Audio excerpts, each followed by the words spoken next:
เจริญพรเอาตัวโยมทางนี้ทางเขาจะมาหรือทางเขาไปแต่ห้องสิบได้ไปทางผีเนาะอันนี้คือทางเขามาเดี๋ยวนี้เขาจะบอกค่อยเที่ยวแล้วเขานาสิรัดแต่ทางลมมาขึ้นนี่ละขึ้นมานี่แล้วก็สิไปตอนนี้ทางมาแล้วก็สิไปทางผีต่อทางน้ำหน่อยไปไปเส้นนี้เนาะมันไปตามเส้นรถนี่เขาจะผูกผ้าแต่บนนั้นกับผูกคือกัน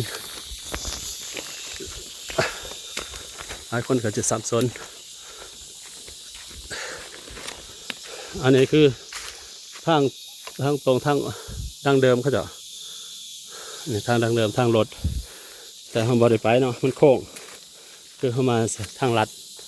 เข้ามาทางผี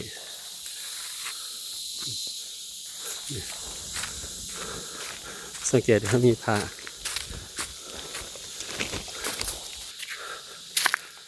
ทางเข้ามา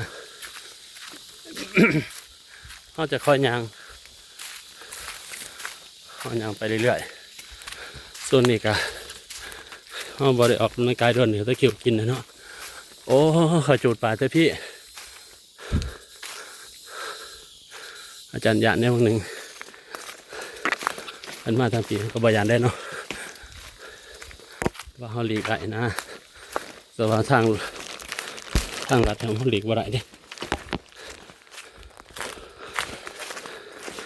ถ้าไปแม่ปลาเขากัดชนีบ่ท่าน